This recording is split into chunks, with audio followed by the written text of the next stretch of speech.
Welcome back to the College Championship. We are going into game number 3 between University of St. Thomas and Bay State. And this might be the last game, Cubby. It's sure looking like it. UST has been dominant, and the way they're doing it, it's not by crushing early games, it's not by blowing teams out of the water, it's by playing their game. It's by going towards the later stages of the game, waiting to get comfortable, once they get 20-plus minutes, and no one's been able to beat them if they're on even footing past then. So I want to see at Bay State maybe tries to match some of the scaling or try another one of their game plans where they try and blow things up early. And if you're on the side of Bay State and you are wanting them to pull through and come and try and get that reverse sweep, send them your energy, because it's really hitting me right now, Cubby, that we could be ending the College Championship. I'm a very physical, active person. I'm here, I'm dancing, I'm ready for game number 3, and I hope these teams are as well. Well, hey, UST looks calm as ever, and we'll have to see what Bay State is able to throw at them. One of the guesses that I have so far in this series, we have seen Dragonmin play the Wukong and Kitzuo play the Lee Sin. Dragonmin's Lee Sin is insane, and I'm really hoping that we see Bay State open up this draft with a Lee Sin pick. Do I think it's the best pick on this patch? No. But do I think that Dragonmin can make a huge difference on the Lee Sin and try and get Bay State rolling in the right direction? I really think so. This guy is crazy at the champ. So I'm wondering if that ends up being the adaptation that Bay State makes for this, what could be our final game. When it comes to the bans, though, a lot more of the same. No Senna, Gangplank on red side, getting banned by St. Thomas again, and the Lucian. Rengar being a representative of just a banning of an entire comp, basically, for St. Thomas, and then no Gwen for the Porsche. I do want to know if the jungle champions that come through are the same, if they flop at all, because in your words, Cubby, if we see Dragonmin on that Lee Sin, maybe it'll be a different look for Bay State in terms of victory versus loss. Give me some Dragonmin Lee Sin, man. He's so good at this champion. It's what he originally made a name for himself on when he went by DMK, had a short stint with C9 Academy. And honestly, it looks like Bay State, they were flashed the Ahri, but it is going to be that DM Lee Sin as Dragonmin piloting his best champion, as that is the adaptation that Bay State is going to open up with. All right, shot caller of the team, getting to make the major shots and where he wants to bring that pressure early on with this Bay State lineup. For St. Thomas, we'll see what they end up using for their first pick. The hovering of the Kaisa just made me think about where we are with Shogo, the number of champs that he's brought through. Somebody who, yes, doesn't play the Ezreal necessarily or some of those other very common picks. We had seen him flex onto the mages a little bit, but he's shown so much prowess thus far. But the direction that they want to go is that Viktor again for RobbyBob. It's a way for them to still continue to hold their cards. It looks like the jungle matchup going to be flip-flopped here, as will be Bay State with Lee Sin. UST do match for that Wukong, and I know we've been singing the praises of Shogo, and rightfully so, as he has been nothing but impressive in this series, in this tournament. But RobbyBob's Viktor has been so stable, so important for UST as they, get to their late game strength. RobbyBob's team fighting has been superb, and locking that in again. I like the Ahri answer. I actually want to see Seranok go back to this, and I think that with Lee Sin, they might be able to snowball that lane a little bit harder this time around, which Bay State, again, looking to blow up these early games.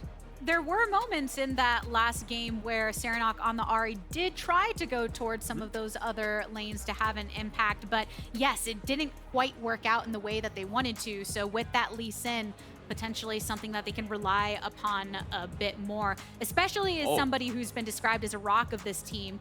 The Fiora was banned earlier on in the series. It's a blind Fiora. We don't usually see these.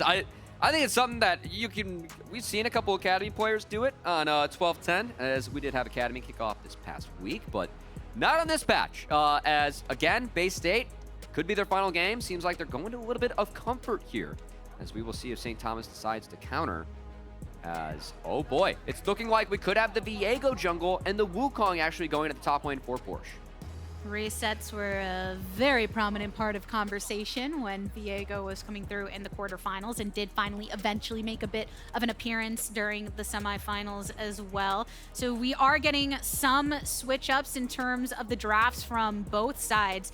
I always like to see how a team responds when they are in that elimination territory, when they are on that game point. And bringing out a blind Fiora is definitely one way to show that you're ready to make a statement. And with bot lanes left to be picked, I feel like Bay State banning out supports at this point, probably the right call. Because again, Shogo, 8 unique champions in the 8 games we've seen from him in top 8. So why throw bans at Marksman when he's just going to show something new? So the Renata is taken away.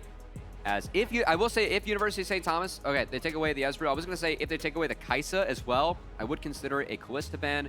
We did see that from Bay State in the last game, and honestly, I feel like it's worth it into Shogo.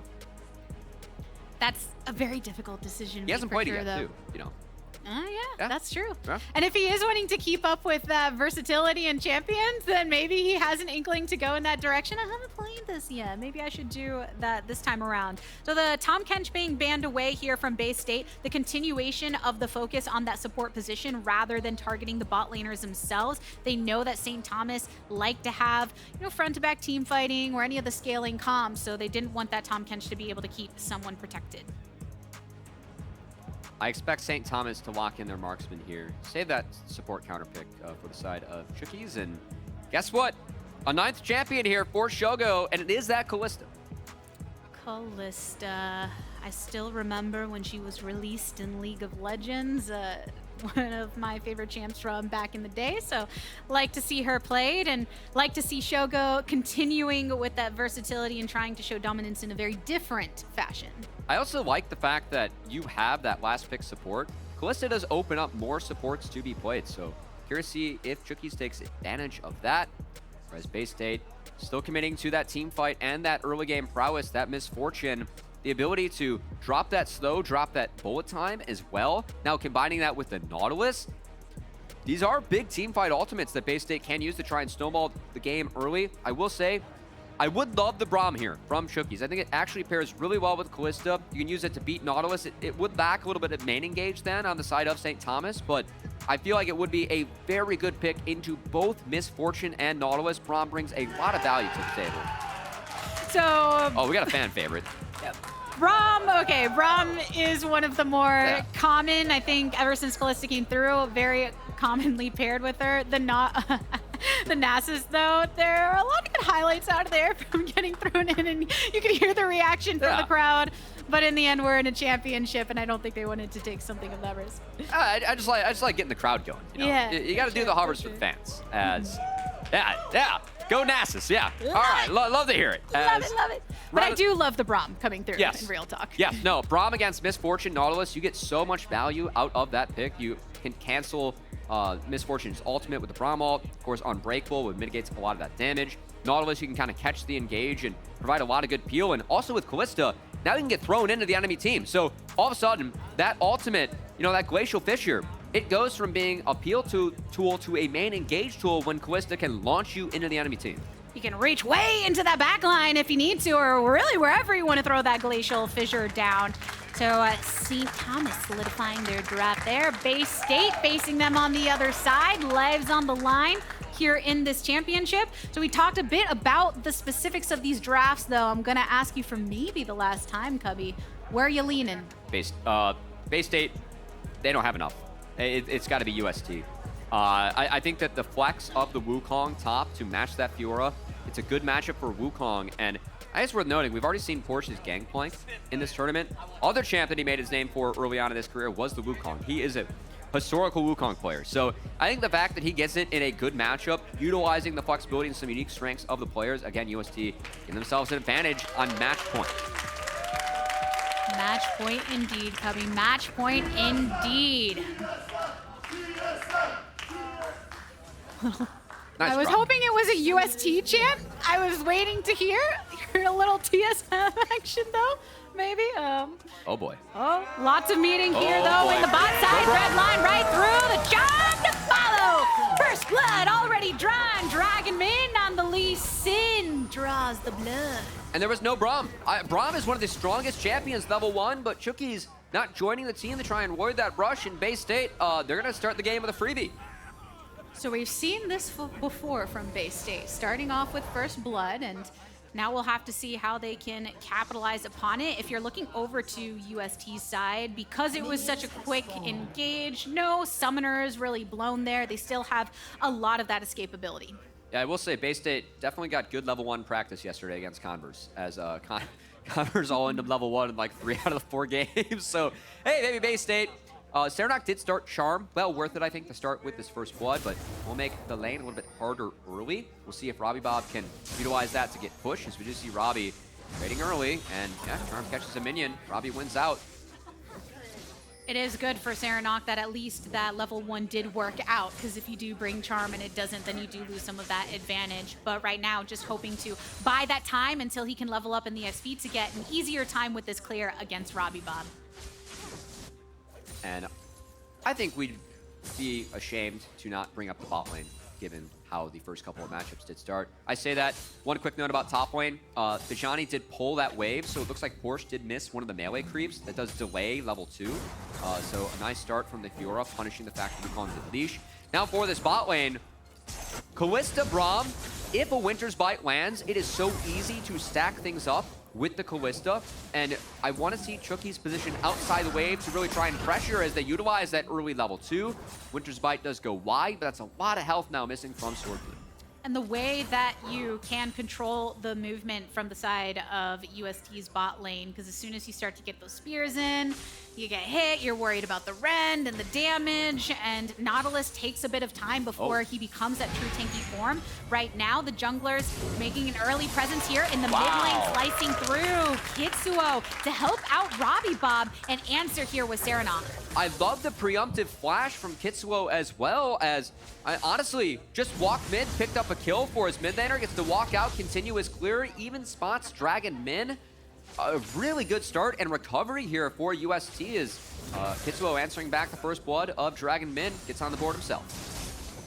So evening things out a little bit as far as the kill score here, and important to note that both of those kills were taken by the junglers, so that's where most of that gold was funneled through. But everybody retreating back for now. Lee Sin into his bot side. Jungle still has a lot that he can clear off. That was an early meeting between the two where he was slightly delayed to be there for the answer.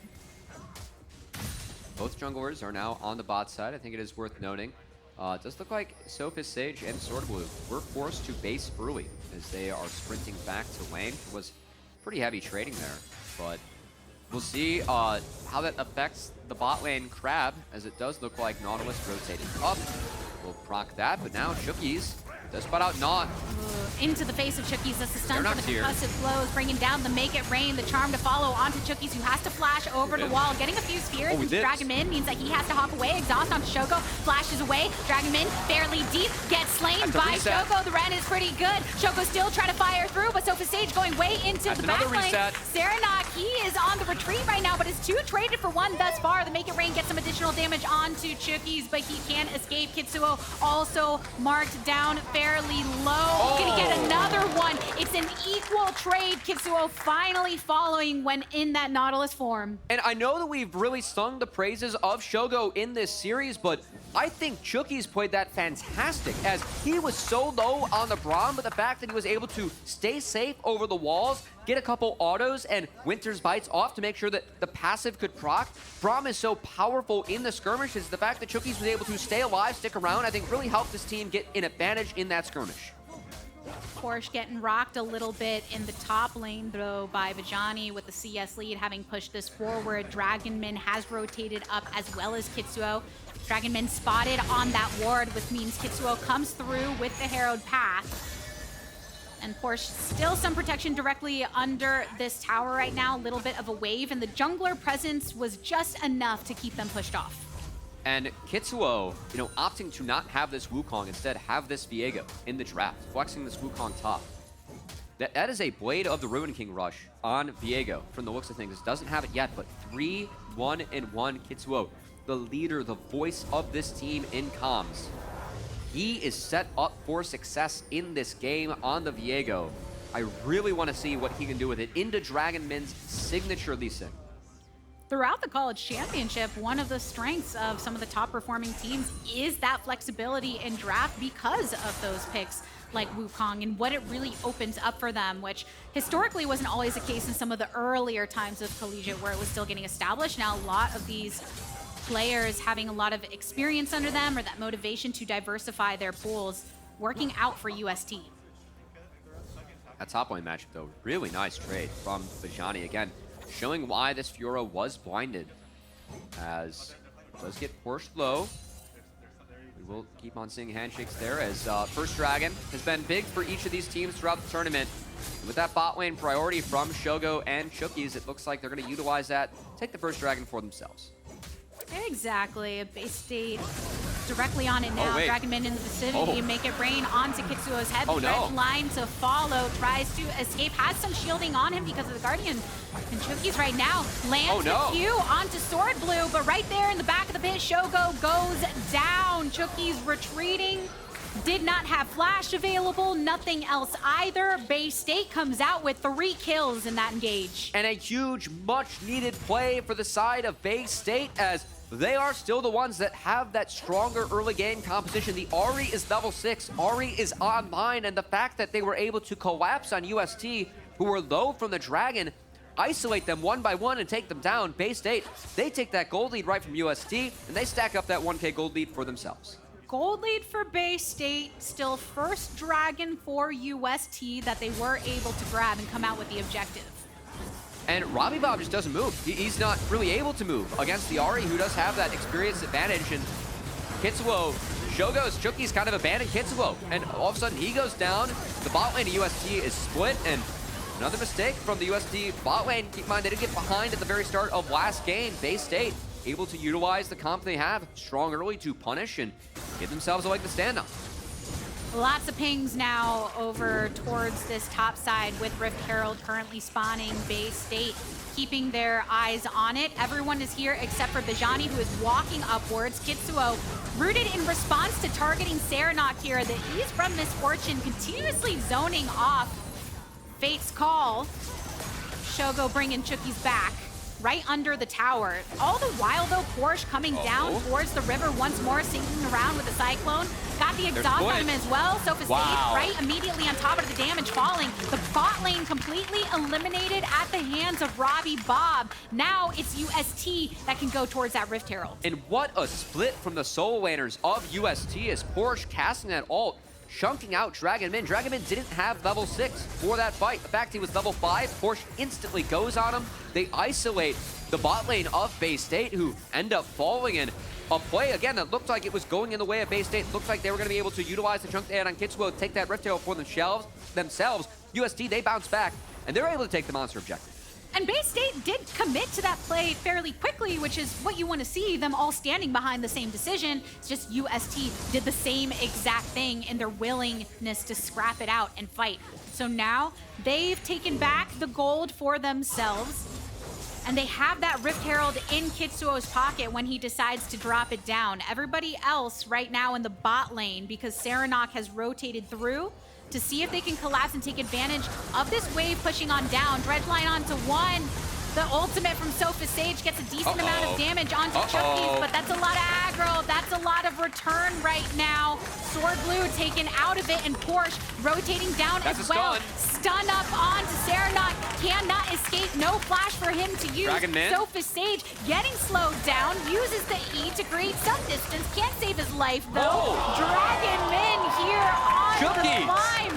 But look, now all of UST is here. This was a play that Bay State was looking for, that UST came out on top from. And this is disaster for Bay State as, again, they had the numbers advantage. As you mentioned, they had the ultimates, they had the chunk, but Chookies on the back half, the power of Braum skirmishing with Shogo, they just land concussive blows, proc the passive, and playing off that gets them ahead in this fight, the skirmishes.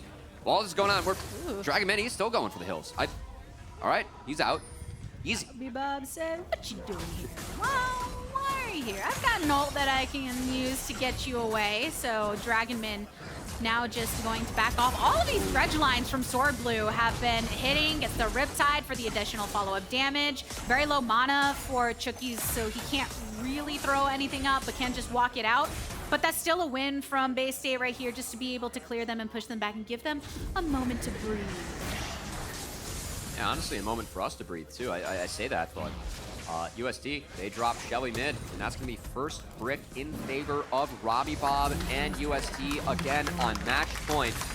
Keep on talking about how Bay State prioritizing these early games with the drafts, taking mid laners that can pressure and move early. UST are the ones that have the best early game in this tournament. Going into today, they were averaging being up 1,600 gold at the 14-minute mark. That was rivaled by Bay State, but they were second at 880, and it feels like UST, even with the scaling compositions, have gotten the best of Bay State in 2 out of the 3 early games so far. Because one thing that it comes down to is, yes, you do have this mid laner that can roam. You've got the Ahri, and that's what we saw moments ago in that play that didn't work out for Bay State. So UST responds by saying, we will take advantage of some of that absence from the mid lane as well. Throw our Rift Herald down there, give RobbyBob just a little bit of attention with that objective usage, and start to create even more of a gold lead for themselves at 3.5. Second dragon now taken by UST. And off of that, they can just rotate down here on bot. Ultimate used by Swordblue, but he cannot save them. Both of them lost here under the tower. The power from UST starting to prove to be nice and strong here at merely 12:20 in the game. And Kalista Braum, right, just launched the Braum into the enemy team as the summoner spells were already down from that last skirmish. Misfortune didn't have any. Loved the aggressive call from UST as they take out the bot lane of Bay State again. They get that tower low. And the Tigers, this feels like the final game that UST had yesterday. Them scaling into that series against Maryville. Them scaling into this series as well. This has been their best early game yet. In complete control as it is a 5K gold lead early and they're not done. SophistSage just wants to get back to lane, has Swordblue here too, but can't quite do it. Dragonmin kicking away, a charm onto 2, bullet time, but the shield goes up, unbreakable, hooked from the behind. Swordblue still wanting it, nice route onto Kitzuo. Now he's in the middle of multiple members of Bay State. Shogo, the only path of retreat he has is towards RobbyBob. They do have some utility to be able to zone them off. There's Death Ray into the Chaos Storm, but the follow through from Dragonmin is also followed up once again by Bejjaniii. Finishes it off onto RobbyBob. A long line from Swordblue doesn't quite connect, and the rest of the team taking a lot of tower shots. The last one enough to finish off SophistSage, and what do you know? Shogo's the one that gets the kill credit. And that Kalista Q over the wall, I mean, that does save Shogo, but Bay State, again, they realize this game is getting out of control. They're the ones that committed the TPs. They had to get more out of that play, but in the end, they pushed too far. And what happens on the back half? Does UST completely match the play, get the kills? No. But does Porsche get a free turret to himself? Was able to get back into this matchup, now has an advantage over the Fiora. And UST, even with the aggression, even with the winning angle from Bay State in the 5v3 in the bot side, they're the ones that still come out on top. That gold difference between the bot laners too, it's a pretty chunky one. And it makes sense when you look at what happens to SophistSage at the start of these fights. And again, Bay State, this is deep from UST. Seranok is here first. That is big for the side of Bay State, but in the back half, they just chased too far. And props to Shogo, props to RobbyBob for bringing things back as, oh no. SophistSage, again, not a chance to live. Takes down another one here. So Kitzuo on this Viego. We saw action early on, and now in this fight, having another impact, getting those resets. He and the rest of the team taking down the inner turret. And now Seranok just has to clear this as much as possible. So this is just another fight where we see that the distance is not enough created between Bay State's bot laner and the rest of the team. And this is starting to look dominant as UST are running the rift against Bay State. Shogo, his 9th unique champion in top 8. He is the one that's really helping push this team over the edge. He is the one that has all the gold in his pockets, and we've seen that is the winning recipe for UST. And in this game 3, in the match point, him on the Kalista, already at 2 items, has the chance to do so much in this game. Kitzuo with another Rift Herald. Dragonmin with another Chaos Storm at the heels of his feet. And SophistSage getting slowed by the Q from the Braum, which means Kitzuo feels all the agency to continue pursuit. Swordblue stunned on the outskirts of this gravity field. And Kitzuo is always there to follow up on the lockdown that his team sets up for him. A lot of great play from UST here, for real. We talk about Shogo and the threat that he knows he is, but the way they all play around each other has been so clean. I mean, this is looking done and dusted as UST. Like, what a story for them. Again, they started this year winning the very first collegiate LAN at Harrisburg. They're looking to end this year with a few different pieces, mind you. I mean, they promoted players. They sent players pro. One of them is in the audience today, Trevor, subbing in for C9A that was a part of that first roster that won the first LAN. They had to figure things out, but the way that they've been able to go about it, it's been dominant. They dropped the one game to Maryville here this weekend. They're looking to not drop any more. They really don't want to drop anything. If you look at the tweets that were coming out from Shogo and the rest of the team going into this week that we have had of our top 8. And I was just looking at that bot lane differential. Look at the bounty on Shogo. Look at the itemization. Look at the fight that's going on your screen right now. As another face fall from Shogo. He throws Chookies right back in for the knockup. The two of them standing strong. And UST, they retreat though. They're thinking maybe we want to try and give a little bit of this damage back, but we're just trying to buy time because the rest of our team pushing over towards his bot side. That Rift Herald previously acquired by Kitzuo gets so much of an advantage on this bot turret. Now on the inhibitor, another slam through. Bejjaniii has Seranok here now, but all they can do is clear the wave itself. RobbyBob also on that top side pushing a wave all the same. A 17-30 inhibitor for the side of UST. Their second year as a program. Their first year fielding a team in LOLCC. Their first tournament, Gateway Legends, hosted by Maryville this past summer. Their first tournament win, again, QFest, the second man that they played in as UST, looking to cap off what has been one of the greatest debut years for any program that we've had in collegiate as this space continues to grow, continues to evolve. UST proving that anyone can be a part of it if you put the right people together. That seems to be the formula that UST has had. As again, I cannot emphasize enough how dominant this has been. It really has, and if we're talking about programs and putting the right rosters together, I do want to give some credit to Bay State and where they pulled a lot of this talent from. You even hear a lot of them talking about bringing in fellow friends and making sure that synergy is right between them. But UST, if you're talking about synergy, they have a lot of the same because Shogo and Chookies have felt so in line with one another, not just in lane, but when they decide to break out and make that movement across a map. And that's all the more obvious when you have a Kalista Braum combo that relies upon that brain link. UST, almost at this point, have to wait to put finishing touches on this game, as you can see all the pressure that Bay State's facing bot as they send 5 members to clear out that super wave. We are 1 minute though until the Baron, and the Baron really is what UST is looking at next. We'll have to see if they can set it up cleanly. As you can already see, Bay State having to deal with that super wave. Very few options for them as they can't even get into their own side of the jungle. Their most aggressive wards are somewhat close to that riverside, but not enough to give them any true intel or agency to move forward. Porsche getting exhausted upon the entry, but SophistSage can't even lay down the damage because there's just too many targets directly on his sight. And the setup from UST is so good. They wait for someone to show mid, instantly have 2 to respond, given all the pressure they have elsewhere. 10 seconds until Baron.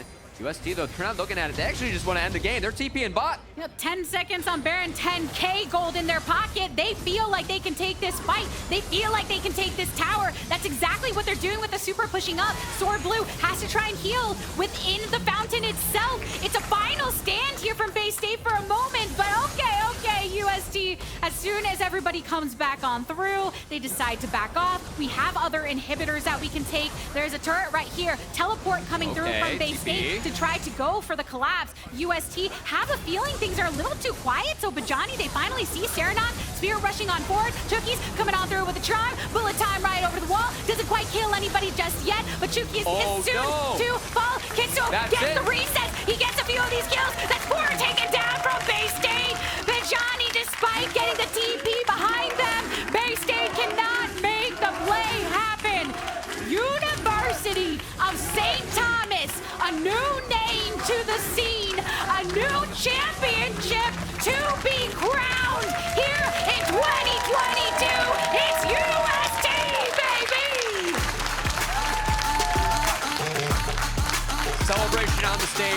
UST.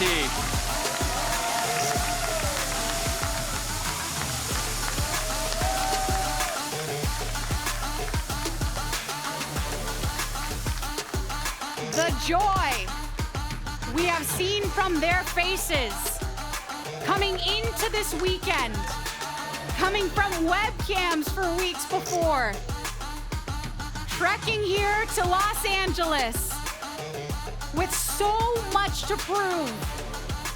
And University of St. Thomas, your 2022 college champions. And what a story, again, from these guys. And so much to prove, so much history as well. And a variety of figures, right? Porsche really trying to go pro, just got hooked up with his first team where, you know, he has ins with LCS teams. Shogo, of course, this is the highest level of competition that he can play in. And I think Shogo showed the highest level of play I've ever seen from him as UST. They get their moment.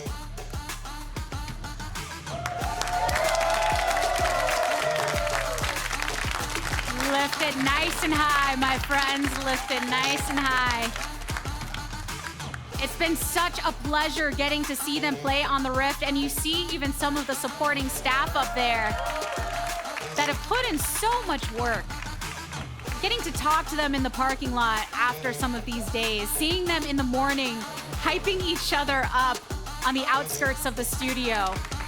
You can imagine how hard their hearts are pumping. Great to see, especially final member raising the trophy there, Palto, the person that can really built this program from the ground up, built this team from the ground up. You know, a lot of credit goes to him, of course, talking with so many people that were already in the space, saying, you know, like, how do I do this? What are some of the players I can bring in? What's the support staff I can bring in? And the first year they filled the team, they get everything right. Everything comes together, even going through multiple iterations of that roster, having to adapt. The team that came in the top 8, they dropped one game. Ever since that Shogo quadra kill in Game 2 against Maryville, it's been all UST. They just needed to really have that moment to really believe in themselves, say, we deserve to be here. We know we can compete with the best of them. And once they took out Maryville, the top program, historically, UST, they were the top program at this event. That's the thing. They did not have an easy journey to get here. They went through a lot of competition.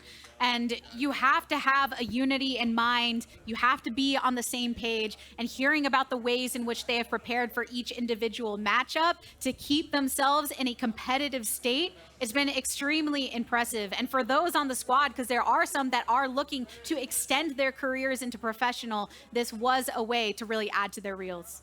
What a statement. And I mean, we're going to see them compete tomorrow, right? 3 of the members on Team Pending, they're trying to make it into the top 8 for the amateur event.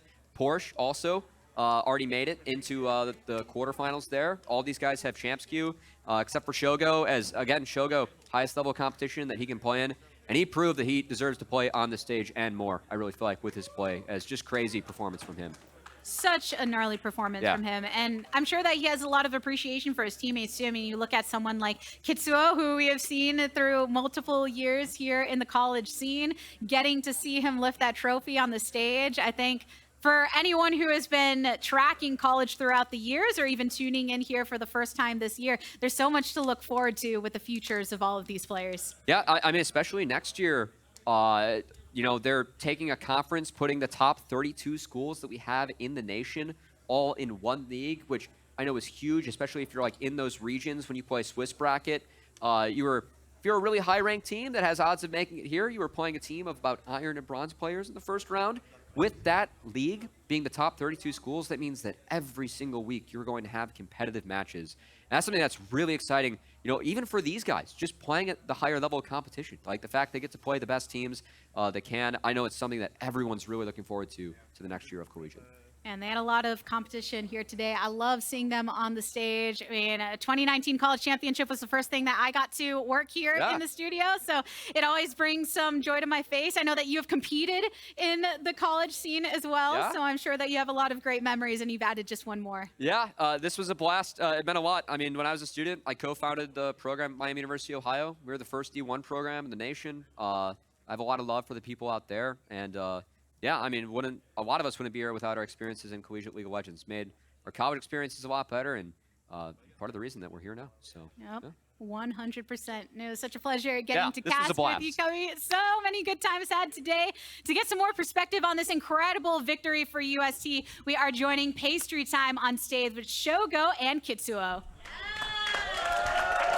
Thank you very much. I'm here with 2 of the 5 of the victorious UST. Of course, it takes more than that. It's the infrastructure, it's the school. First things first, the obvious one. A pretty quick series. How are we feeling, Shogo, after it? We were feeling pretty confident going into the games, playing the games after each and every one of them. We were confident that we were gonna sweep them pretty much. You feel the same, Kitzuo? Yeah, I think like Baystate's been our scrim partners ever since we got here because they're on the other side of the bracket and they were who we expected to play last. And from scrim results, we were like, oh yeah, this will be easy. Did it feel that way in the games? Because I feel like game 2 maybe got a little shaky, or was it just supreme confidence the whole way? I mean, I think Baystate is a great team, and I love all the guys. And they definitely showed why they made it through to finals. But at the end of the day, we were just better. Yeah. In the second game, I think after our dominant performance in the first game, we took it a little bit too lightly in the second game, had a little bit of fun, a little bit of trolling here and there, but you know, it makes for a better show, so. Shogo, something that keeps getting brought up is that you apparently are allergic to playing the same champion twice? I mean, at some point, we just decided, like, okay, I haven't played, it's been 6 matches, I haven't played the same champion twice yet, so, you know, might as well. My champion pool is infinite, so Yeah. just might as well. Is this like a flex thing or a meta thing, or? I mean, I don't know. I'm just comfortable on every champ, so except Ezreal, but don't tell anyone. Thankfully, I didn't find that out. Kitzuo, what about you? How have you found kind of approaching this tournament and kind of really being with this team, working with a school that, you know, is in only their second year and getting this far? So even though it's the program's second year, this is the first time they've ever fielded like a competitive roster for League of Legends, and ever since coming on last semester and going through a couple of different roster changes in the bot lane, when we were competing last semester, we won like pretty much every collegiate event. So I felt pretty confident, and it felt pretty bad to lose our bot lane because it's a bot lane that most people consider to be our best players, and we didn't know that how we'd stack up against other teams if we got a new bot lane. And then when we got Shogo and Chookies, and they came in to the school, they slotted in like really well.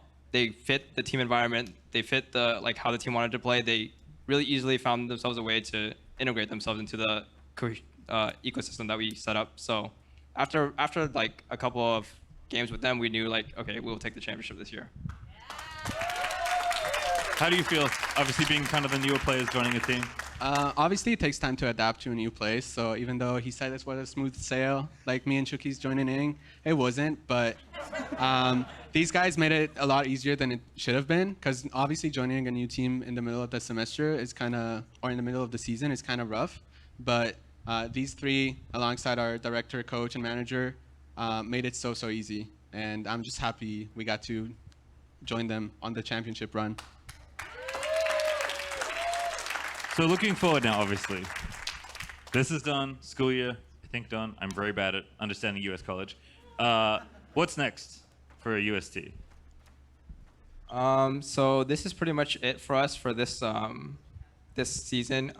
Unless they do the international event where they send teams from the US. This is probably going to be it for us until next semester. But CLO won't start until next year, so you might see us from here and there, maybe in like a couple of the pickup tourneys and stuff, but I think this is it. What about your confidence going into next season? Are we defending this trophy right here? Of course. Who else is going to take it? And then last thing, of course, anything you want to say to friends, family, fans that are out there? Much love to my friends, family, my girlfriend. Everyone's watching, even though they're 10 time zones away. It's the middle of the night. So lots of love to everyone supporting and watching. Yeah, I wanted to show my support to my my sister who's in the audience here today. Hey. And of course all the UST people here that my friends at home who couldn't come because they caught COVID, and yeah. And shout out to my girlfriend. I love you. All right, well, wholesome as always. Thank you so much for your time today. Congratulations once again. We're going to be moving on to the analyst test, but they're standing by with a very special guest. They've got UST Esports. Ándale, ándale, ándale, arriba! That was the fastest final since 2019. 77.55 series time. That was Marvels. They broke that previous record. Y'all absolutely ran it down to the Nexus, but in a good way. There we go. I love it. I heard it was the fastest CLOL finals, college championship finals ever. Yeah. Ever. Yeah. Which is an incredible feat. Look for at you that. guys. Yeah, were you guys expecting that at all? I know some people were like, humbly, it's a 3-1, etc. Yeah. What was the confidence like going into it? And did you feel like, in terms of draft and strategy, you got what you wanted? I mean, everyone's been saying it, or at least on our team. Like yesterday, our series versus Maryville was the true final in our eyes. And, you know, it took a lot of prepping, a lot of time to get ready for that match. But obviously we showed what we could do versus Maryville. And then after that series, you know, we were so confident we could just 3-0 this team. And so you went out partying last night. That's right. Yeah, super late. Yeah. There you go. There you go. I was glad to hear, because remember, like, I was just talking to your coach, Nova, where you guys were like 17 people crammed in a room while That's watching right. the VOD. Yep. Being like, all right, guys, what are we going to do tomorrow? Is he Late night coming in? Taco Bell, yep. Yes, that crunch recipe. We were already planning for the after party. We were really confident. Really confident. for Man, you today. guys were that confident Yeah. coming into it, too. Definitely. Okay, I got to ask you real quick, man, because I know, like, throughout the series and yesterday as well, too, like, there were a lot of moments where we were thinking, like, yo, is he doing okay up there? Like, Yeah. So go ahead and tell me a little bit about that. I mean, from my last year, I got into CLOL. We went into some lands, right? And the first lands, it was pretty shaky for me on stage. I was pretty nervous, you know. Yeah. I was always wishing I could do better, show better on the stage. But then coming into the CLOL top 8, I just felt so confident. I felt so like I deserved to be here. Like You do? I'm confident. I was confident in my play, and Yeah. I'm pretty happy with how I performed. Do you think there was a big transition in the middle? Because what I noticed is that, honestly, I wasn't super impressed in the round of 8 matchup. And early on, when you were laning against Niles, I think you got Camille versus Ornn, and you lost that side of the matchup. And then something seemed to really change specifically in you after that second game with the Shogo quadrant and whatnot. Did you notice, was there like a mindset shift from there? Was it like the fact that you guys took the game off Maryville? Or, was there any change from you specifically that made you really turn it up? Because this last series and those last games, you looked fantastic. Yeah, I mean, the first 2 games were a little bit shaky for me. I can admit that. But having that quadra kill on Shogo, Yeah. I mean, after we were just, You got hyped. yeah, we were crazy. Yeah. And we've always said, like, we're a stage team, and we are so easily like adaptable. So we're really happy in like best of 3s, best of 5s, and getting those first 2 games versus Niles, I kind of felt it out. I saw how he played, and then I was just confident throughout the whole series, and I'm happy that I was able to play pretty well on the last 2 games. You did great. Good job. I mean, honestly, as you should be, man. But right now, there's a specific question in my mind, too, because I know you guys were all expecting the 3-0, talking to you as well. Like, you were so confident coming into today, right? Is there a moment specifically that stands out to you from just the entire round of top 8 where you were like, I'm meant to be here. Top lane is my lane and nobody else's? I think if I had to say one moment, it's probably, I mean, it was in the 3rd game when I was laning versus Niles. Yeah. And I could just tell I was doing way better than him. Yeah. Like I was just winning the lanes, winning the trades. I was feeling confident, emoting, having a little bit of fun with him. Of course. And then, yeah, just in that moment, I'm like, okay, I'm beating Niles here. Like, I had struggles, like back then when I would play Niles, I would usually lose all that. And then, beating him, it just felt so good, right? It was like a milestone that I passed, and yeah, that's definitely that moment. You got to play against Gnar today, and I need you to tell it to his face. How could you beat him so bad? How could you do this to him? He was poking away at me, just an annoying little rat. I can reenact what happened to Gnar. Say that to him. That's right. Gnar's a little Don't rat. listen. That's crazy. You know what? I just have a business here. I got to go ahead and button my top button. All right. Because a real question for you here, Porsche. Okay. This CLOL win, right? What does it mean for you right here? What is the defining moment? Because and from here, can you see what's next? What is next for TC Porsche? I mean, I've always been pushing for pro play, right? For sure. Academy. I've been playing amateur for, the past couple years, really on and off. And my dream, right, is to make it to LCS, be the best top laner there. So Of course. I'm just gonna keep pushing at that, trying to get to Academy, that next level. Yeah. And hopefully this performance that I had here at CLOL, you know, gets me on the horizon for some teams, you know? Of course, yeah. And final shout outs that you want to give a real quick to anybody else out there. Shout out to the whole team, really. Like Justin, our director, NovaBot, all my friends, you know, they've always been so supportive to me. The teammates, Shogo, Chookies coming in mid-season, you know, sort of, and then just, you know, fitting in so well. Just shout out to all those guys. Big shout out to them. And reminder, before we sign off, that the LCS is starting back up next week, right here in the studio. It's all kicking off Friday. Get your tickets ready. Get your Twitch emotes ready. I want to see them Pepe laps going on. That's going to be amazing. Yep. Porsche, baby. Are you excited about the LCS coming back next week? I'm so excited. I always watch the LCS. It's always fun to have. You know, my whole family, we turn it on the living room TV. He's excited to see his future competition. Yeah, big EG fans. Danny, love him. Thoughts on EG invert? I love what they did at MSI. I'm glad they're great representatives of North American League of Legends, and I'm happy to compete against them. I bet you are. I bet it's going to be IMT win for you for sure. Calmer. For sure. Real quick thoughts on the LCS. Anything that you're excited about? Can't wait to see if EG runs it back and see how they really look coming off of MSI. Cool, Smacks? You know what? I'll give a shout out to Immortals. Kenvy's an LCS. That's right. I can't wait. That's my boy. That's what we're talking about. And appreciate you guys. Y'all my boys, because that's going to do it from us here on behalf of myself, the casters, the entire broadcast crew. Congratulations to the University of St. Thomas. Congratulations. Thank you all for watching the 2022 League of Legends College Championship presented by State Farm. We will see you all next season. Until then, good night. Woo!